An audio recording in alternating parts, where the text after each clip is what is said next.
Welcome to Dark Diaries, where we reveal the stories history tried to erase. Tonight, we uncover the truth behind a Southern academy that turned stolen childhoods into manufactured wives, and the secrets that still haunt family trees today. This is not legend. This is a documented system of identity erased for profit. Between 1831 and 1847, in the Fertile Cotton Belt stretching from Charleston to New Orleans, 17 documented cases emerged of young women, all between 14 and 16 years old, who appeared in society seemingly from nowhere. Married to wealthy planters and merchants, each bore the same peculiar characteristics. No traceable family history before age 10, no birth records in any Southern registry, and an unusual tendency to disappear from public life within 3 years of marriage. The few who survived long enough to speak, always in hushed voices, always with trembling hands, mentioned a woman they called the finisher. A woman who, according to fragmented court records sealed in 1849, purchased children at auction blocks across 5 states and operated what local authorities quietly referred to as a school for acceptable wives. What follows is the documented account of Celestine Vacherie and the institution that transformed stolen childhoods into profitable merchandise, based on depositions, private letters, and testimony that 3 different governors attempted to suppress. Before we continue with the story of Celestine Vacherie and the Maison de Grace, if you're hearing this from anywhere in the South, Louisiana, Mississippi, Alabama, the Carolinas, or beyond, leave a comment telling us your state or city. Stories like these existed in shadows across our entire nation, and we want to know where our listeners are discovering these hidden chapters of American history. Don't forget to subscribe so you never miss these forgotten tales. Now, let's step back to where this horror truly began. The autumn of 1829 brought unusual heat to the parishes surrounding New Orleans. In the wealthy Garden District, where Greek Revival mansions stood like white temples behind iron gates, a modest 2-story house on Britannia Street attracted little attention. Its shutters remained perpetually closed. Its garden grew wild with untended jasmine and oleander. The brass plate beside the door read simply, Maison de Grace, Private Academy for Young Ladies. Celestine Vacherie arrived in New Orleans that September with credentials that appeared impeccable. Letters of introduction from Charleston, references from a finishing school in Savannah that had recently closed due to yellow fever, a modest inheritance that allowed her to lease the Britannia Street property and hire a small staff. She was 34 years old, spoke French with a Creole accent that suggested old Louisiana families, and carried herself with the rigid posture of European boarding schools. The neighbors, who bothered to inquire, learned that Madame Vacherie ran an academy for orphaned girls, of good families fallen on difficult times. She accepted no visitors. Her students never appeared in public. The thick walls and closed shutters kept whatever happened inside those rooms a carefully guarded secret. But Celestine Vacherie was not an educator. She was a businesswoman who had identified a gap in a very specific market. In the slaveholding South of the 1830s, a complex social system governed every aspect of life. Wealthy planters needed wives who understood the intricate codes of Southern society. How to manage a household of enslaved workers, how to navigate the delicate social hierarchies, how to produce legitimate heirs who would inherit land and status. Young women from established families learned these skills from birth, absorbed through observation and careful instruction. But what of the men whose fortunes were new? The overseers who had scraped together enough capital to buy their own land, the merchants whose wealth came from trade rather than inheritance. These men had money but lacked the social connections to marry into established families. Their proposals were politely declined. Their invitations went unanswered. Celestine Vacherie understood that these men would pay handsomely for wives who appeared to come from respectable backgrounds. Women who could pass in society, manage a household, and ask no uncomfortable questions about their husband's business practices. Women who had no families to interfere, no brothers to demand explanations, no inheritance to complicate estate planning. Women who could be purchased, trained, and sold like any other commodity. Her first acquisition came in October 1829 at an estate auction in Charleston. Among the furniture and silver being liquidated from a bankrupt household, 3 enslaved children stood on the block, 2 boys and a girl. The boys went quickly. Field hands brought reliable returns, but the girl lingered. She was perhaps 9 years old, light-skinned enough to work in a house, but not yet old enough for heavy labor. Celestine bought her for 70D. The girl's name, according to the bill of sale, was listed simply as Celia. No surname, no family history, just a child whose monetary value had been calculated and recorded in someone's account book. Celestine renamed her Claire Devo. The transformation began immediately. On the journey back to New Orleans, Celestine burned the girl's slave clothing and dressed her in a simple but respectable cotton dress. She forbade her from speaking unless spoken to. She taught her to lower her eyes in the presence of white adults, but not in the cringing manner of the enslaved, rather in the modest, demure way of well-bred young ladies. You are no longer what you were. Celestine told her in French. That child died. You are Claire Dio now. You come from a good family in Mobile that fell on difficult times. Your parents died of fever. You have no brothers or sisters. You remember nothing before you came to my school. Do you understand? The girl nodded, not yet comprehending that her entire existence was being erased and rewritten. At the Maison de Grasse, Claire joined 2 other girls. Celestine had acquired them through private sales. Situations where families needed to quietly dispose of children born from liaisons that could never be acknowledged. These girls had lighter skin, which made them more valuable for Celestine's purposes.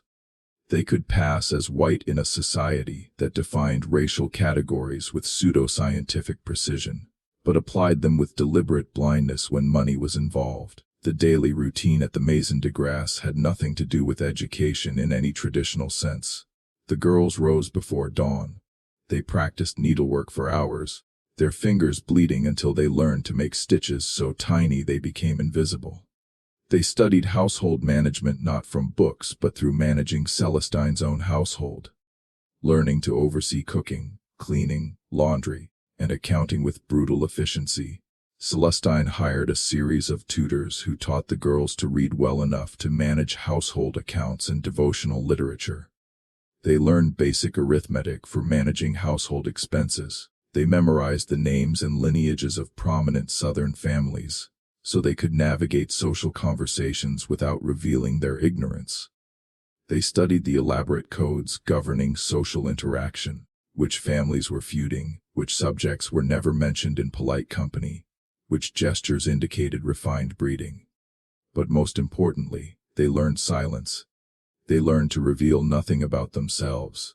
They learned to smile graciously while deflecting personal questions. They learned to present a surface so perfectly crafted that no one would think to look beneath it. Your past does not exist. Celestine reminded them constantly. You emerged fully formed at age 10. Anyone who asks about your childhood receives the same answer. Your family died. The tragedy is too painful to discuss and you prefer to focus on the future rather than dwelling on loss. You repeat this until it becomes truth. The psychological training was sophisticated and brutal.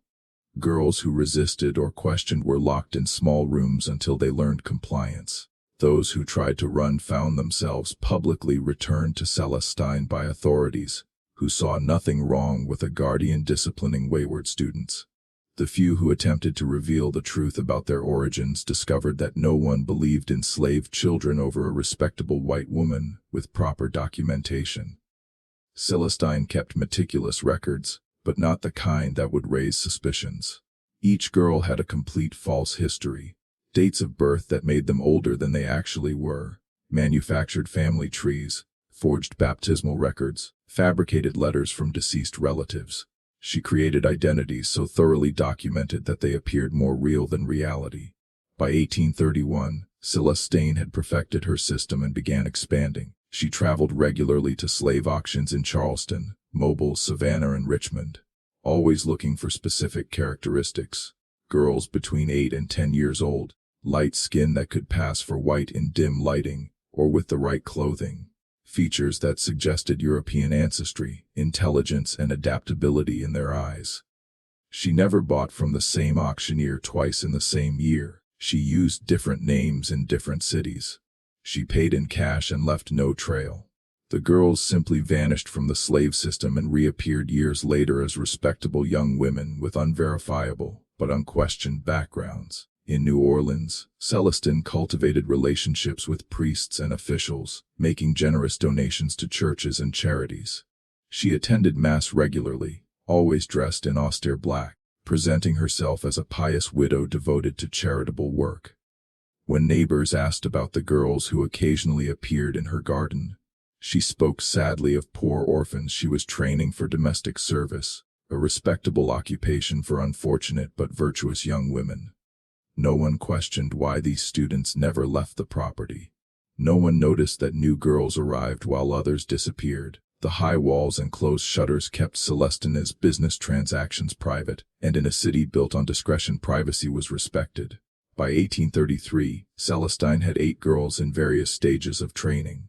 The oldest was approaching 14, the age Celestine had determined was optimal for her purposes.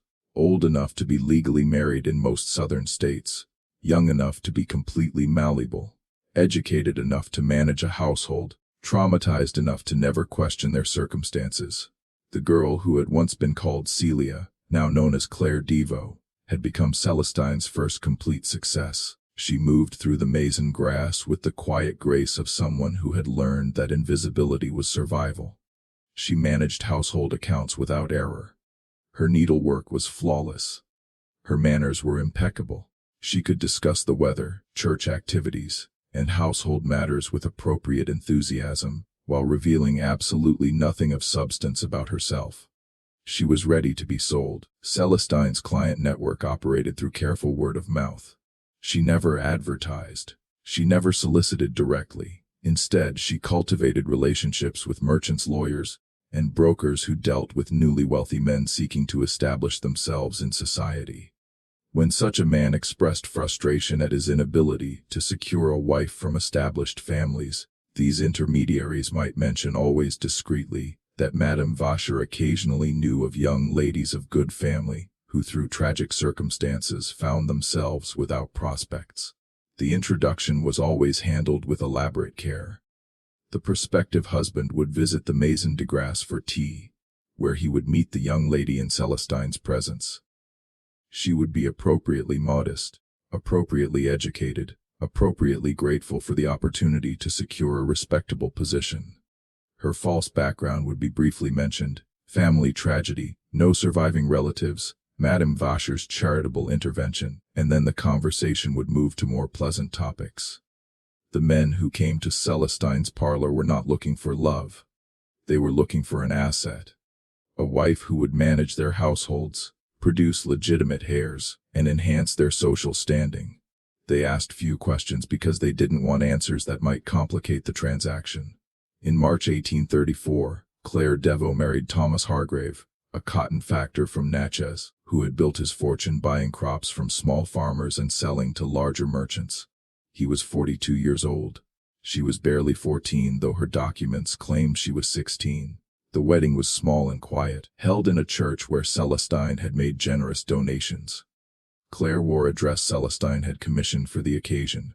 She spoke her vows in a clear, steady voice, her face revealing nothing. Celestine stood as witness, her expression satisfied.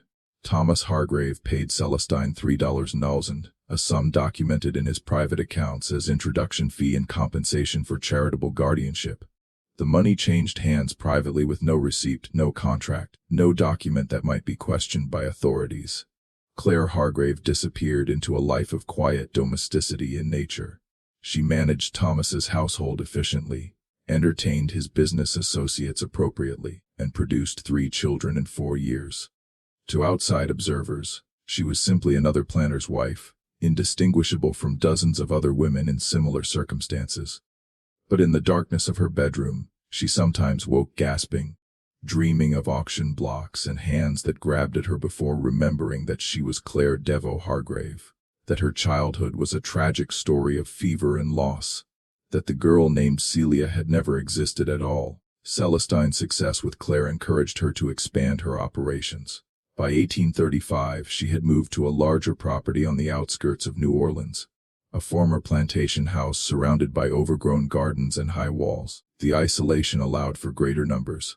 The Maison de Grace now housed 15 girls in various stages of preparation.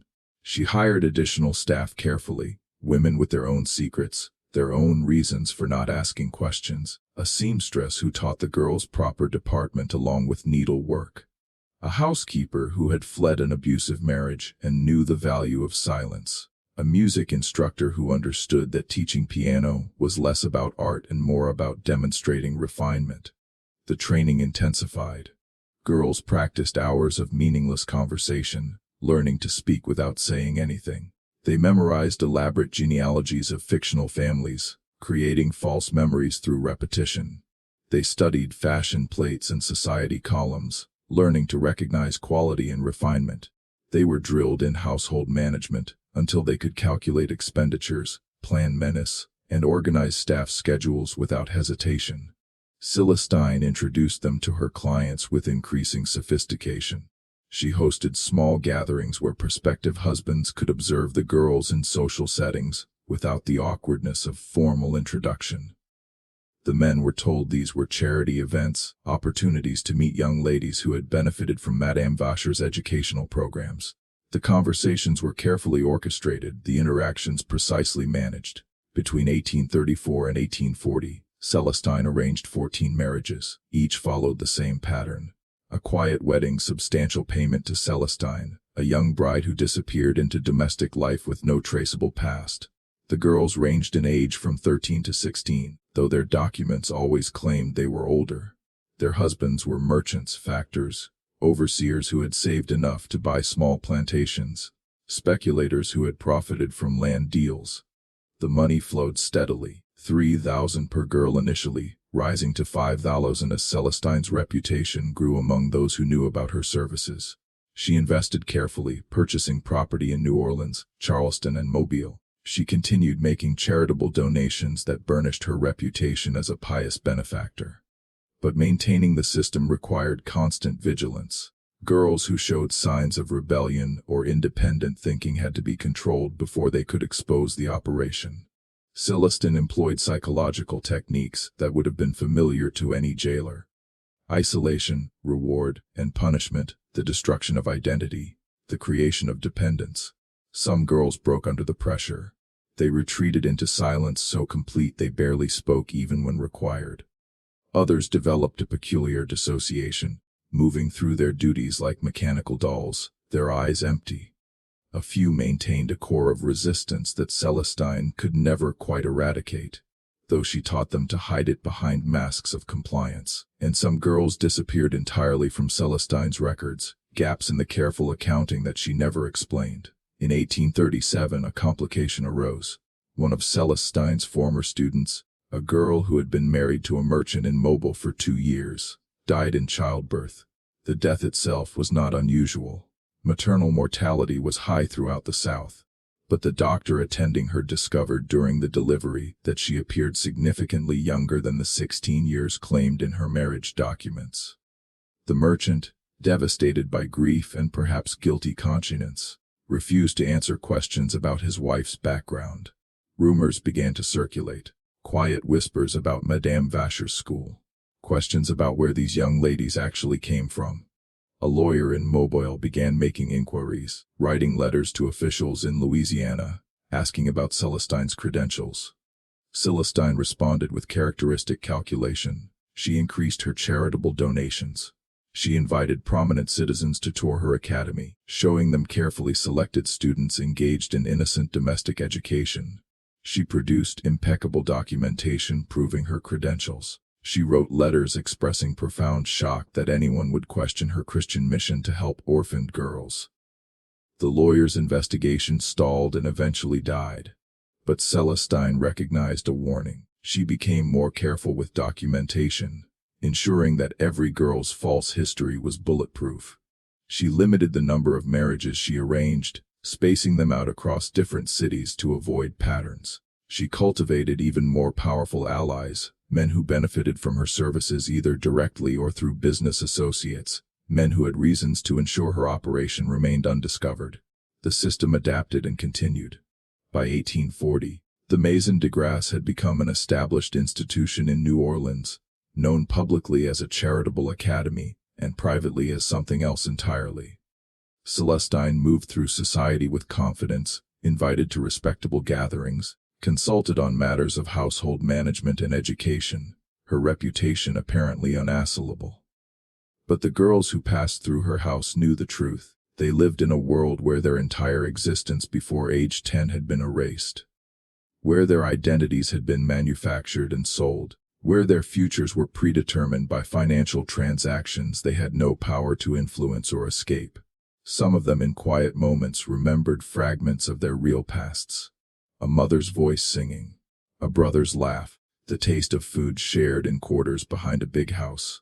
But these memories became increasingly dreamlike, separated from their current reality by layers of false history and enforced forgetting. They were taught that survival depended on complete submission to the fiction Celestine had created. Any attempt to reclaim their true histories would mark them as either delusional or criminal, either mad women whose stories couldn't be trusted or fugitive slaves subject to capture and return. The legal system offered them no protection. The social system refused to acknowledge their existence outside the role Celestine had assigned them. They were trapped in identities that had been purchased, fabricated, and sold with no legal right to reclaim the selves they had been forced to abandon. At what point does the horror of this operation become clear? When Celestine first looked at a child on an auction block and saw not a human being but a profitable investment. When the first girl learned that her name, her history, her very identity had been erased and replaced. When the first marriage was arranged, delivering a traumatized child to a man who paid for the convenience of a wife with no inconvenient family connections. Before we reveal what finally brought Celestine's operation into the light, what do you think drove women like Celestine Vacherie to create such systems? Was it purely profit or something darker? Leave your thoughts in the comments below. If this story is keeping you on edge, hit that like button and share it with someone who appreciates dark historical mysteries. Let's continue with how this carefully constructed system began to unravel. The cracks in Celestine's operation began to show in ways she couldn't have anticipated. In February 1842, a young woman appeared at the office of a lawyer in New Orleans asking questions about inheritance law. Her name was Anne Durrell, and she had been married for 3 years to a sugar planter in St. Charles Parish. She had recently given birth to a daughter, and the experience had triggered memories she couldn't fully articulate. Fragments of a childhood that didn't match the official story she had been taught to recite. She remembered dark skin, remembered hands that didn't match the pale hands she now possessed, remembered a different name that surfaced in dreams, and then vanished upon waking. The lawyer, a man named Fibria, found her inquiries odd but not immediately alarming. She asked whether a woman could challenge her own birth records if she suspected they were false, and whether a marriage could be annulled if one party had provided fraudulent information about their background, whether property could be inherited by someone whose legal identity might not match their biological origin. Renard asked careful questions. Anne provided evasive answers. She mentioned Madame Vacher's academy. She mentioned gaps in her memory before age 10. She mentioned other young women with similar stories, wives of successful men throughout Louisiana and beyond, all of them sharing this peculiar absence of verifiable history before their arrival at the Maison de Grace. Renard began his own quiet investigation. He discovered 4 other women in New Orleans alone who had emerged from Celestine's academy and married into respectable families. He found their marriage records, their baptismal certificates, their letters of introduction, all perfectly documented, all completely untraceable beyond Celestine herself. He wrote to colleagues in Mobile, Charleston, and Savannah asking if they had encountered similar patterns. The responses came slowly, cautiously. Yes, other lawyers had noticed. Young wives with impeccable manners and no verifiable backgrounds, families with no living relatives, marriages arranged through the same network of intermediaries, money changing hands in amounts far exceeding normal introduction fees. But pursuing the matter meant accusing respectable families of trafficking in human beings. It meant suggesting that prominent men had knowingly purchased brides with fraudulent identities. It meant unraveling marriages, questioning the legitimacy of children, exposing secrets that powerful people wanted buried. Reynard consulted with a judge, a friend who had known him since childhood. They discussed the matter over brandy in the judge's library, speaking in careful hypotheticals. Suppose Reynard said that a woman had acquired children through slave auctions and private sales.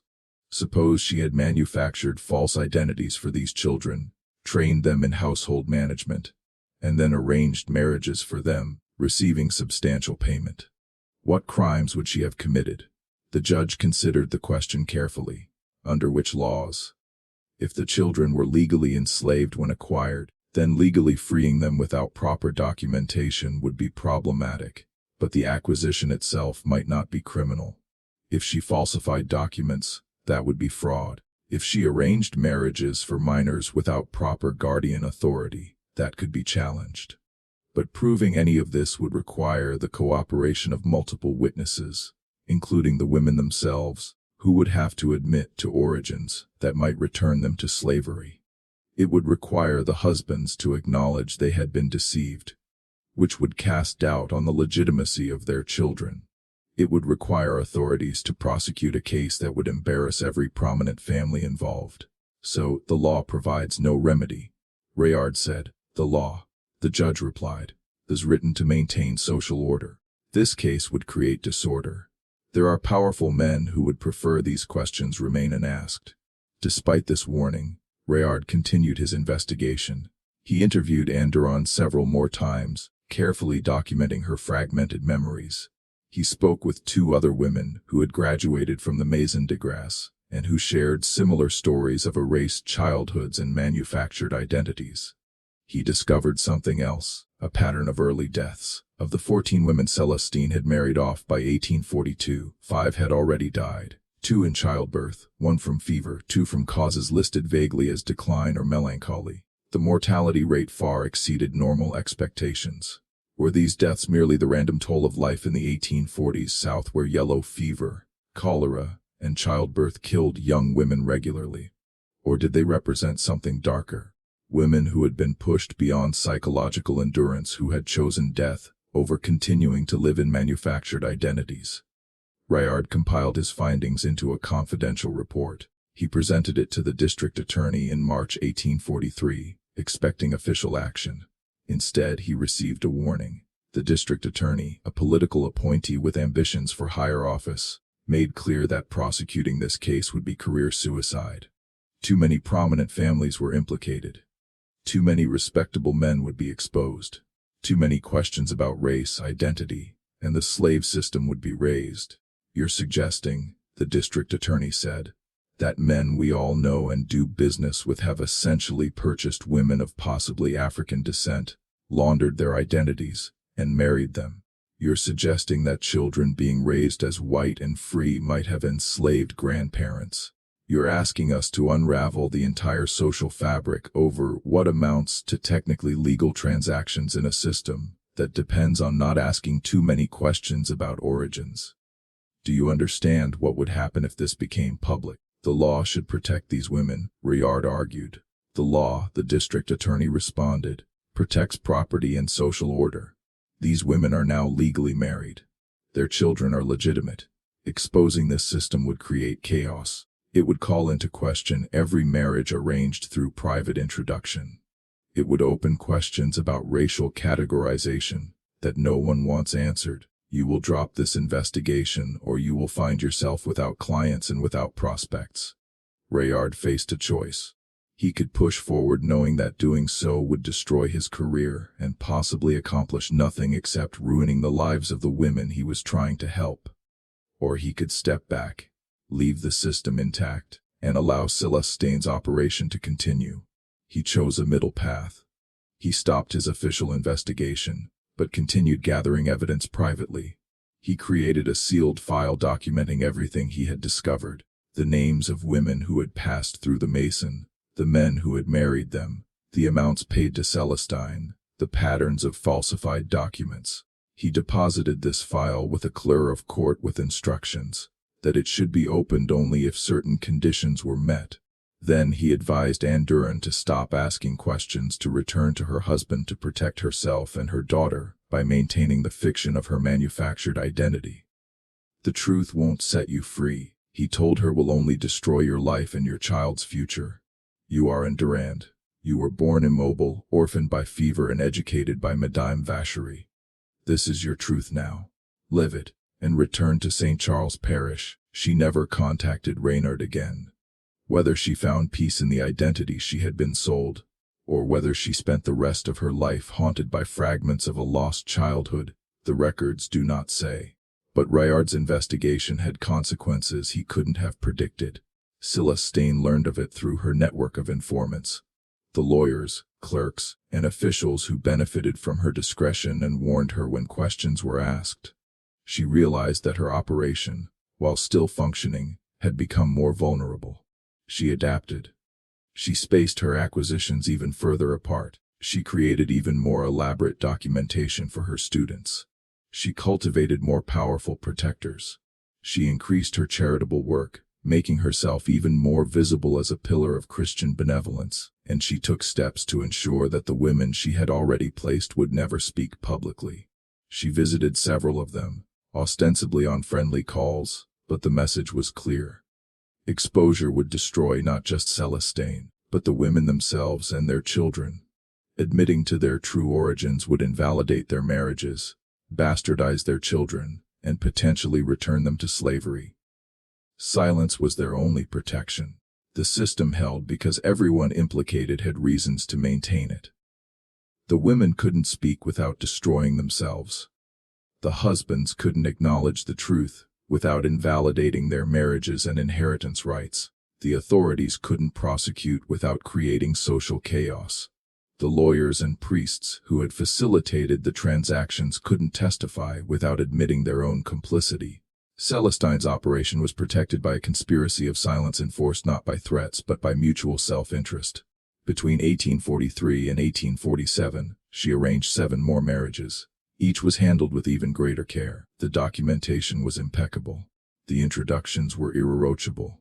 The money changed hands in ways that left no trace. But something had shifted. The psychological pressure on the girls at the Maison de Grace intensified as Celestine became more paranoid about maintaining secrecy. The training became harsher.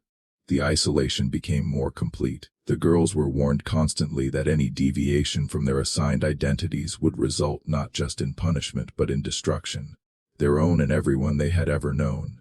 In 1845, one girl, her original name lost, her manufactured name recorded as Isabelle Fontaine, hanged herself in her room at the Maison Grasse. She was 13 years old. Celestine reported the death as a tragic accident. A young girl stumbling and catching her neck in bed sheets. The coroner, a man who had received generous payments from Celestine over the years, documented it accordingly. The other girls at the Maison de Grace learned what this death meant. There was no escape. Not through resistance, not through revelation, not even through death. Their identities had been purchased and would be maintained regardless of the cost. This is the moment the story shifts from simple exploitation to something darker. We see now that Celestine's system was maintained not through individual cruelty, but through social structures that made exposure more dangerous than continued silence. Just as the revelations intensify, just when we thought we'd seen the full extent of this operation, the horror deepens. If this story is giving you chills, share this video with a friend who loves dark mysteries. Hit that like button to support our content, and don't forget to subscribe to never miss stories like this. Let's discover together what happens when systems like this finally crack under their own weight. The beginning of the end came not from authorities or investigators, but from an unexpected source. The enslaved people who worked on plantations where Celestine's former students had become mistresses. In the quarters behind the big houses, in the whispered conversations during rare moments of rest, a story began to circulate. A story about girls who had been bought at auction and vanished into a different kind of bondage, one disguised as freedom, but equally inescapable. A story about sisters, daughters, and cousins who had been erased from the slave system, but not freed, merely transferred to a different kind of ownership. These stories reached free black communities in New Orleans through networks that white society barely acknowledged existed. They reached the ears of ministers, teachers, and activists who were working within the extremely limited space available to them to document the hidden violence of slavery. One such person was Father Antoine Luller, a Creole priest who served a mixed-race congregation in a church near the French Quarter. In 1846, a woman came to him with a story that seemed impossible. She was elderly, a freed woman who had purchased her own freedom decades earlier. She spoke of a granddaughter sold at auction in 1838 in Charleston, a light-skinned girl of 8 years old. She had spent years trying to trace what happened to the child, following rumors and fragments.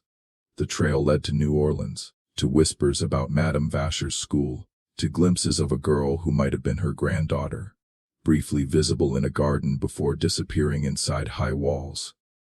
She had tried to approach the Maison de Grace, but had been turned away by guards. They stole her life. The woman told Father Clerk, not just her freedom, her entire life, her name, her family, her history.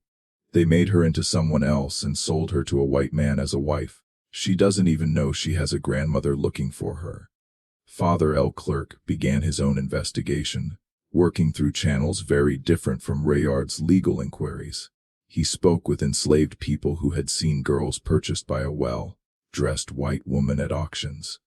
He tracked down free people of color who had encountered Celestine during her business travels. He compiled testimonies from communities that the official legal system refused to acknowledge. His findings corroborated and expanded what Renard had discovered. But Father Lair had something Renard lacked, a network of people who had nothing to lose by speaking truth. They were already excluded from the social system. Celestine's operation protected. Their testimony would carry no weight in any court, but it could tell a more complete story. Father Lair documented 23 girls acquired by Celestine between 1829 and 1846. He traced 17 of them to marriages throughout the South. He found 5 dead. One had disappeared completely with no record of marriage or death.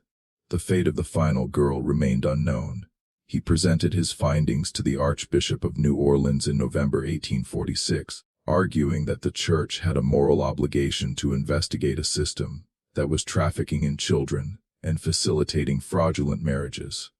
The Archbishop faced the same dilemma that had confronted the district attorney. Exposing Celestine's operation would invalidate marriages performed by Catholic priests.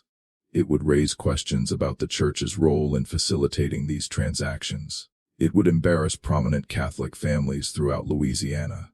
The Archbishop ordered Father Luller to stop his investigation and destroy his records. When Father Luller refused, citing moral obligation, he was transferred to a remote parish in northern Louisiana, effectively silencing him. But Father Lair had already shared his findings with others. Copies of his documentation existed in multiple locations. The story continued to spread through networks that operated beneath official notice. In early 1847, the situation escalated in an unexpected way. One of Celestine's former students, a woman who had been married to a merchant in Savannah for 5 years, left her husband and fled north. She traveled through underground railroad networks, assisted by abolitionists who were initially confused by a seemingly white woman seeking escape from a legal marriage. Her story, when she was able to tell it safely in Philadelphia, provided details that no investigation had yet uncovered. She described the psychological techniques used at the Maison de Grace, the systematic destruction of identity, the manufactured memories, the constant surveillance, the threats used to ensure silence. She testified that several girls had tried to resist. One had been confined in a small room for 3 weeks, fed barely enough to survive until she agreed to comply. Another had been threatened with return to slavery. Celestine kept copies of original sale documents that could be used to reclaim any girl who refused cooperation. A third had been told her younger sister would be purchased and subjected to worse treatment if she didn't obey. The woman's testimony appeared in abolitionist newspapers in 1847, published under a pseudonym. The accounts were lurid, detailed, and deeply disturbing.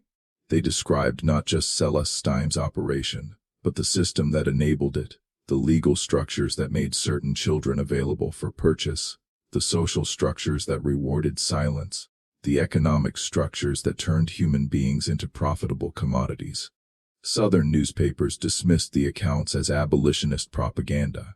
They argued that the stories were fabricated to make the South look barbaric. They pointed out that the woman offered no real evidence, that her identity was hidden, that her claims couldn't be verified, but the damage to Celestine's operation was done. The story had entered public discourse. Questions that had been whispered were now being asked openly, at least in certain circles. Pressure began building on Louisiana authorities to investigate. In May 1847, a grand jury was convened in New Orleans to investigate allegations of fraud and child trafficking. Celestine was subpoenaed to testify. She arrived at the courthouse dressed in severe black, accompanied by 3 lawyers, and presented documentation so thorough and impeccable that it seemed impossible to challenge. Birth certificates, baptismal records, death certificates for parents, letters from priests and officials confirming identities, financial records showing charitable donations and legitimate business expenses, character references from dozens of prominent citizens. She testified that she ran a charitable academy for orphaned girls of good families, that she arranged introductions for these young ladies to respectable men seeking wives, that she received reasonable compensation for her years of charitable work and education services, that any suggestions of trafficking or fraud were malicious lies spread by abolitionists and troublemakers. The girls at the Maison de Grace brought to testify confirmed every detail of Celestine's story. They spoke of her kindness, her Christian charity, her devoted work on behalf of orphans. They described their tragic family histories, fever accidents, financial ruin with tears in their eyes, and perfect consistency. One girl who gave her name as Marie Rousseau testified that she had come to the Maison de Grace at age 9, after both parents died of cholera in Mobile. She described Madame Vacherie finding her in the care of distant relatives who could not afford to keep her. She spoke of the kindness shown to her, the education provided, the careful preparation for a respectable life. Her testimony was so detailed, so emotionally compelling, that several members of the grand jury were moved to tears. What they couldn't see was the slight tremor in her hands, the way her eyes never quite met anyone's gaze directly, the careful rehearsed quality of every word, as if she were reciting lines from a script she had memorized through countless repetitions.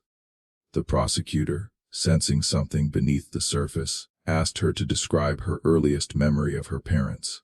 She paused for just a fraction too long before describing a house in Mobile, a garden with magnolia trees, her mother's lullabies. The details were vivid and specific. They were also identical to a description that had appeared in a popular novel published 3 years earlier, a detail no one in the courtroom recognized. When asked if she could name any neighbors or family friends from Mobile who might corroborate her story, she said that the fever had taken so many that she knew of no one left alive who remembered her family. It was a perfect answer, untraceable, unverifiable, sealed behind the impenetrable wall of epidemic death. The questioning continued for 3 hours. 5 girls testified in total. Each told stories that were heartbreaking, consistent, and completely impossible to disprove. Each had documentation that appeared authentic. Each performed the role of grateful orphan with such conviction that doubting them seemed cruel. What the grand jury didn't know, what they had no way of knowing, was that these girls had been practicing their testimonies for weeks. That Celestine had drilled them on every possible question, every potential challenge, that she had taught them to cry on command, to display exactly the right amount of emotion, to tell their false histories with such detail that they became more real than memory. She had also made clear what would happen if they deviated from the script, not through threats of violence that would have left marks, created evidence. Instead, she reminded them of the original documents she kept locked in a safe, bills of sale that listed them as property records that could be used to reclaim them as fugitive slaves if they ever spoke truth. She reminded them that their current lives, however hollow, were infinitely preferable to the alternative. And she reminded them of the children some of them had already born. Children who were legally white, legally free, legally heirs to their father's estates. children whose entire futures depended on maintaining the fiction of their mothers' identities. Exposure wouldn't just destroy the women. It would bastardize their children, strip them of inheritance, cast them into the legal limbo of mixed-race ancestry in a society that punished such ambiguity with brutal efficiency. The girls understood. They testified beautifully. They performed their roles with the skill of actresses who knew that their children's lives depended on the quality of their performance. The grand jury found no cause for criminal charges. The system had protected itself. The documentation was too complete. The testimony was too consistent. The social pressure to avoid embarrassing prominent families was too strong. But one juror, a merchant named Samuel Guidry, left the proceedings deeply troubled. He had watched the girls testify. He had seen something in their eyes, a blankness, a dissociation, a quality he couldn't quite name, but that reminded him of soldiers he had known who had survived terrible battles. They spoke of rescue and gratitude, but their eyes told a different story. Guidry began asking quiet questions among his business associates. Had they noticed the number of young wives appearing in society with no traceable families? Had they heard the rumors about Madame Vacher's academy? Did they find it strange that so many orphans from different cities, different circumstances, all seemed to share the same peculiar absence of verifiable history? Some dismissed his concerns. Others admitted they had noticed the same patterns, but saw no profit in investigating further. One man, after several glasses of whiskey, confessed that he had considered approaching Celestine himself when seeking a wife, but had ultimately married a cousin instead to avoid the questions that might arise. "We all know what she does," the man said quietly. "We just pretend not to know, because acknowledging it would force us to acknowledge how many other arrangements in our society operate on similar principles. How many fortunes are built on transactions we prefer not to examine too closely. How many families maintain respectability by refusing to ask uncomfortable questions about origins and identities." Guidry wrote a letter to the governor detailing his concerns. The letter was filed away unanswered. He wrote to the editor of a local newspaper suggesting an investigation. The editor declined, noting that making such accusations without proof would expose the paper to libel suits. Frustrated, Guidry approached Philip Renard, whose earlier investigation had been suppressed. Together they compiled a more comprehensive record, not for prosecution, which they now understood was impossible, but for history, so that someday, perhaps, when the social structures that protected Celestine's operation had changed, someone might understand what had happened. They documented not just the mechanics of the trafficking, but the broader system that enabled it.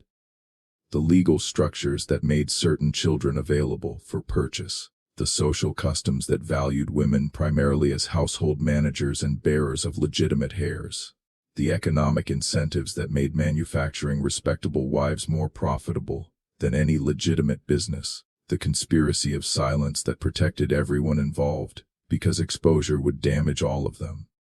Their document sealed and deposited with the court would not be opened for another 70 years. Celestine walked free from the courthouse in June 1847. Her reputation somewhat damaged, but her operation legally validated. The case was closed.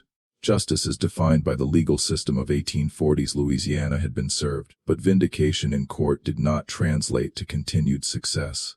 The publicity, however much it had been contained, had made certain people nervous. The lawyers and brokers who had quietly facilitated introductions began distancing themselves.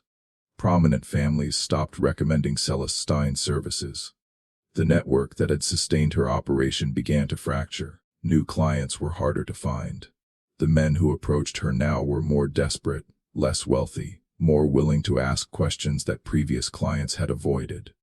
The prices she could command dropped. The girls she acquired were harder to place.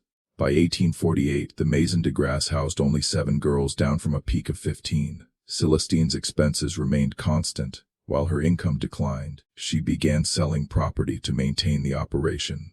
The house on Prytania Street was mortgaged. The careful financial structure she had built began to crumble.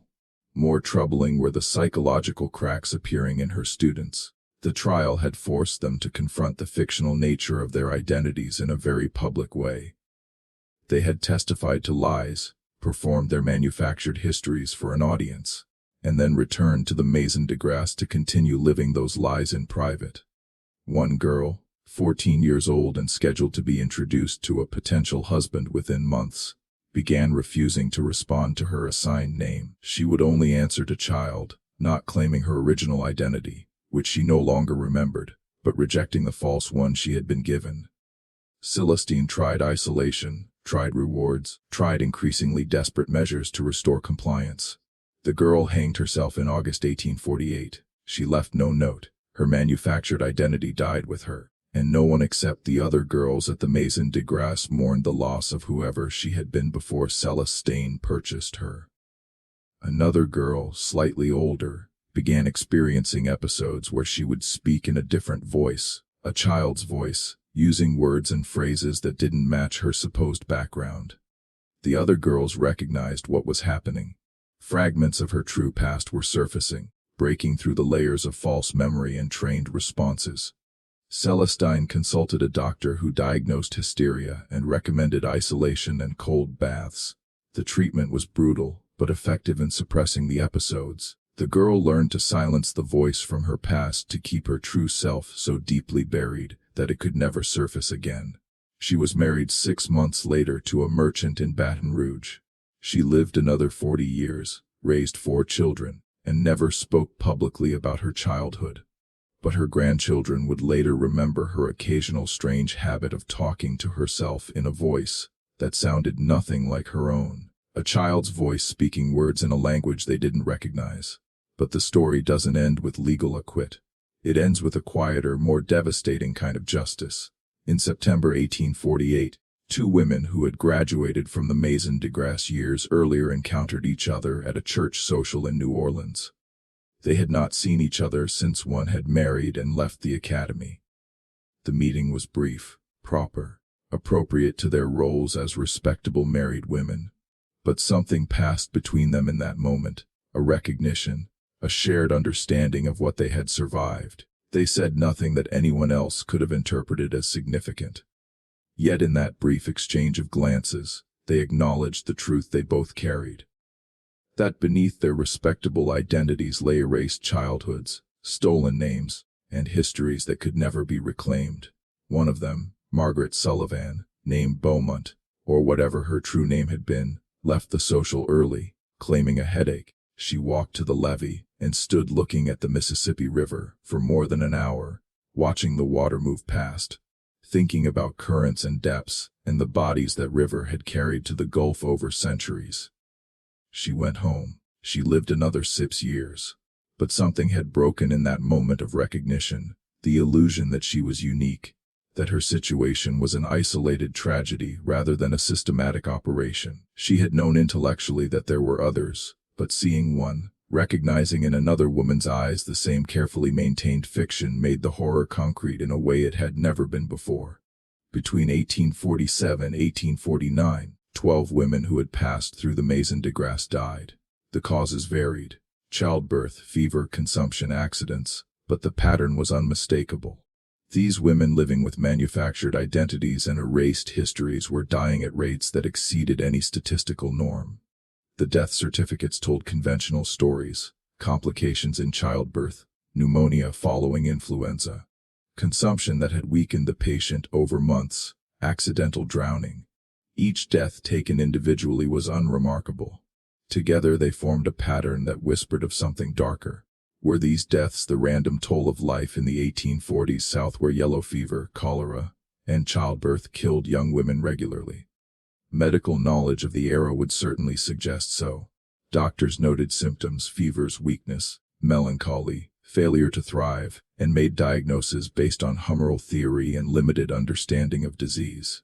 But read between the lines of these medical reports and another story emerges: women who had survived childbirth 3 times suddenly dying during a 4th pregnancy that should not have been more dangerous.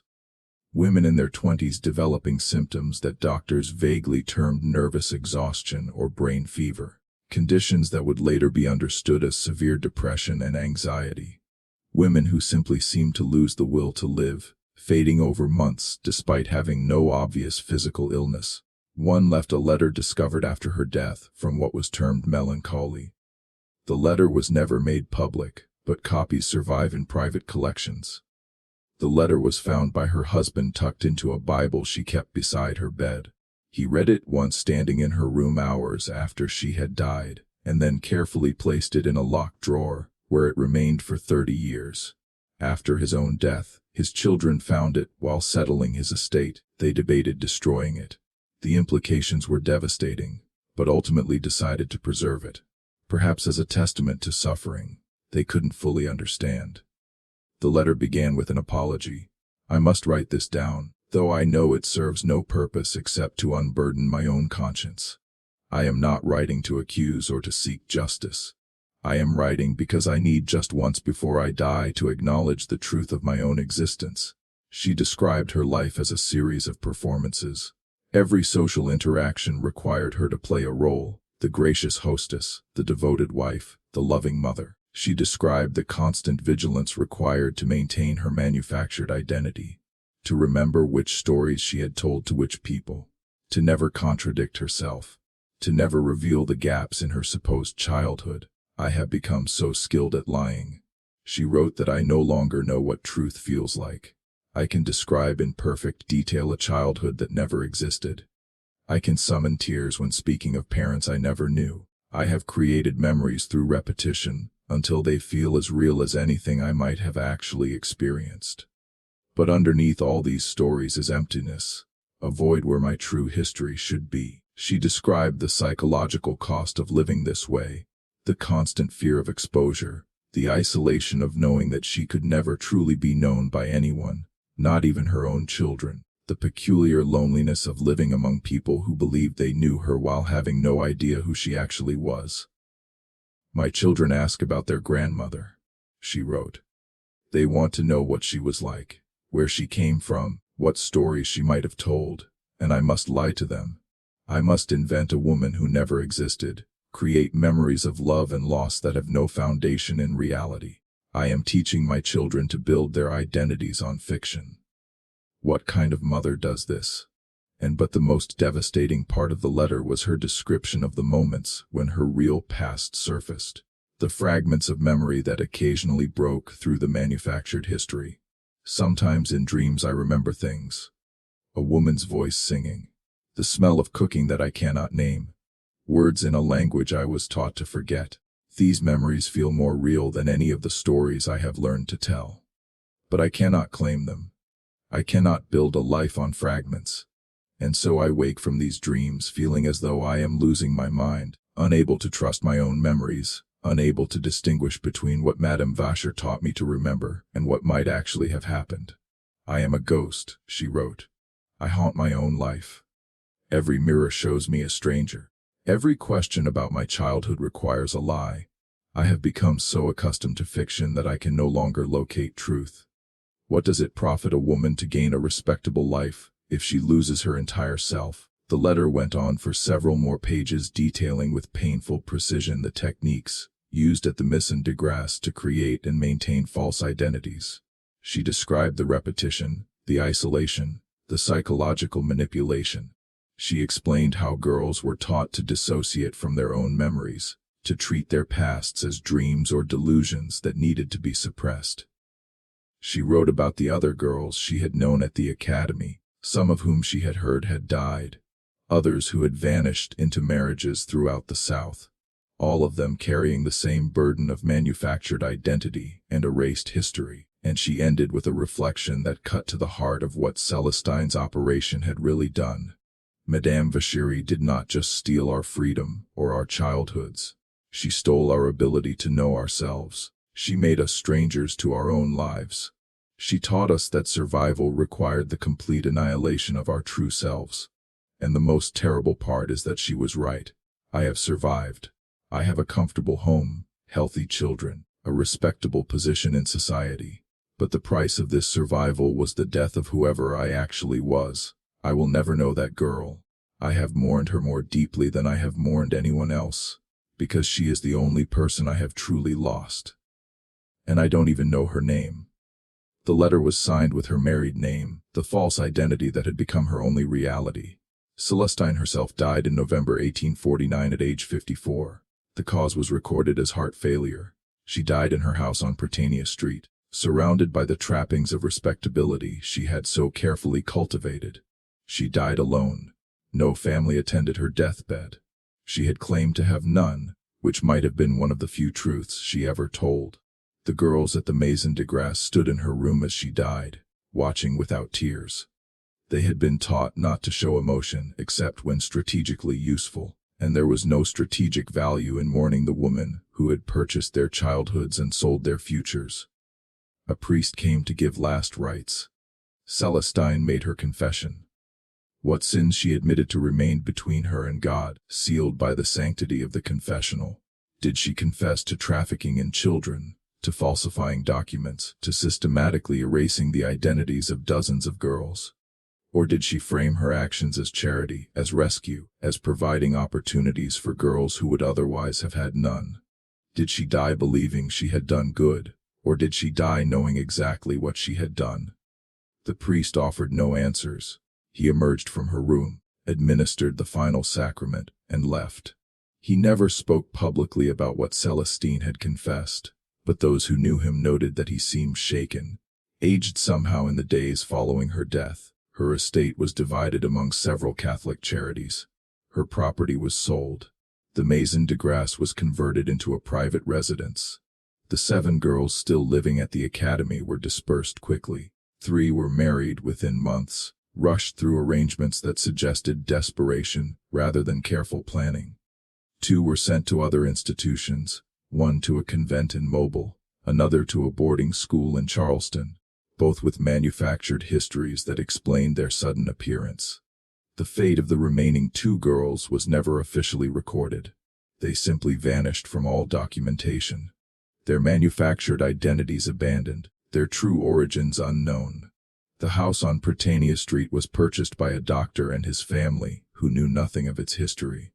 They lived there for 15 years before moving to a larger property. The house changed hands several more times.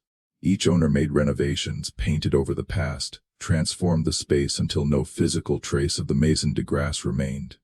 But in the 1890s, during extensive renovations, workers discovered a small room that had been sealed behind a false wall. Inside were remnants that suggested it had been used as a cell. Scratches on the walls where someone had marked days, names carved into the floorboards with what must have been fingernails, phrases in languages the workers didn't recognize. The room was approximately 6 by 8 with no windows, ventilated only by a small grate near the ceiling. The workers showed their findings to the homeowner, who ordered the room filled with concrete and sealed permanently. He didn't want to know what had happened there. None of them did. The house was sold again shortly thereafter, and the new owners were told nothing about the discovery. No official investigation was ever conducted into her operation. No charges were filed posthumously. No attempt was made to trace the origins of the women she had placed throughout Southern society. The system had protected her in life and continued protecting the conspiracy of silence after her death. But informal networks, particularly among free people of color and enslaved communities, maintained their own records. Names of girls who had disappeared into Celestine's operation, descriptions of how she selected her victims, warnings to mothers about protecting their daughters from women who attended auctions looking for light-skinned children. These oral histories were never written down during the antebellum period. Literacy was criminalized for the enslaved, and even free people of color understood the danger of documenting such knowledge. But the stories persisted, passed from generation to generation, preserving truths that official records deliberately obscured. Years later, after emancipation, some of these stories were finally recorded. Former slaves describing children who had vanished from auction blocks purchased by well-dressed white women who claimed to be acquiring domestic servants, but who were actually feeding a different kind of market. These testimonies, collected by Freedmen's Bureau agents and abolitionist historians, corroborated details that no one had been willing to investigate during Celestine's lifetime. But here is what the records show, pieced together from private letters, sealed depositions, church registers, and the testimony gathered by people like Ryard and Father Lair. Philip Renard's sealed file contained not just names and dates, but also financial records that tracked the flow of money through Celestine's operation. He had obtained bank records through a cooperative clerk who was willing to break confidentiality rules for what he believed was a moral cause. These records showed deposits totaling more than 200,000 between 1829 and 1849, an enormous fortune built on the systematic trafficking of children. The records also showed where that money went: property purchases throughout the South, investments in banks, railroads, cotton futures, charitable donations that built Celestine's reputation, while also buying protection from powerful institutions, payments to lawyers, officials, priests, not bribes, but legal fees and consultation charges that ensured cooperation. Father Lair's documentation included genealogical research that traced the fates of the women who had passed through the Maison de Grace. He had mapped out their marriages, their children, their deaths. He had interviewed people who had known them, who had observed their struggles, who had witnessed their suffering. His records showed patterns that individual cases might have obscured: the high mortality rate, the tendency toward early death, the disproportionate number of women who died bearing children, not from complications of delivery, but from what seemed to be a failure of will to survive. Between 1829 and 1849, Celestine Vacher acquired at least 34 children through slave auctions and private sales. She manufactured identities for these children, creating complete false histories documented with forged papers. She trained them in household management and social department until they could pass as educated young ladies from respectable families. She arranged marriages for at least 27 of these girls to wealthy men throughout the South. She received between $3,000 for each arrangement, approximately $300,000 in total, equivalent to millions in modern currency. Of these 27 women, 18 died before age 30, 5 died in childbirth, 3 died from what would now likely be recognized as suicide or psychological breakdown. The remainder died from various illnesses, possibly exacerbated by psychological trauma. Of the 9 who survived past age 30, 5 left fragmentary records, diaries, letters, testimonies describing their experiences. These documents, scattered across private collections and sealed archives, paint a picture of women who lived their entire adult lives in identities they knew were false, unable to reclaim their true histories without destroying themselves and their children. The system Celestine created depended on layers of complicity: auctioneers who asked no questions about why a respectable woman was buying young girls, officials who accepted forged documents without investigation, priests who performed marriages without verifying identities, husbands who chose not to inquire too closely into their wives' backgrounds, lawyers and judges who preferred social stability to uncomfortable truth. Each person involved had reasons for silence. Each chose complicity over exposure. The result was a system that turned children into commodities, erased their identities, and sold them into marriages that were simultaneously legal and fraudulent. The final document in the sealed records is dated March 1849, 3 months after Celestine's death. It's a brief letter from Anne Durand, the woman who had first approached Fiprea seeking answers about her own origins. Anne Durand's letter was written in a careful, educated hand on expensive paper. She explained that she had recently given birth to her 4th child, another daughter. Holding this infant, she had experienced a memory so vivid it felt like being transported to another time. Herself as a small child holding a baby, someone telling her, "This is your sister. You must protect her." The memory vanished as quickly as it came. Anne tried to recapture it, to build upon it, to remember what had happened to that sister, but she found only emptiness. The memory was isolated, disconnected from any context that might have made it verifiable or actionable. She wrote that she had recently discovered evidence suggesting she might have had siblings who were separated from her during her childhood. She had vague memories, fragments that might have been real or might have been dreams of other children, other voices, other names. But she would never search for these siblings. She would never try to verify these memories, because doing so would mean acknowledging that her entire adult life had been built on lies, that her marriage was fraudulent, that her children's inheritance and social position were based on manufactured identity. "I have learned," she wrote, "that there are truths more dangerous than lies, that sometimes survival requires accepting the fiction you have been sold, that freedom is not the same as escape." She elaborated on this in language that was both poetic and devastating. "I have 4 daughters now.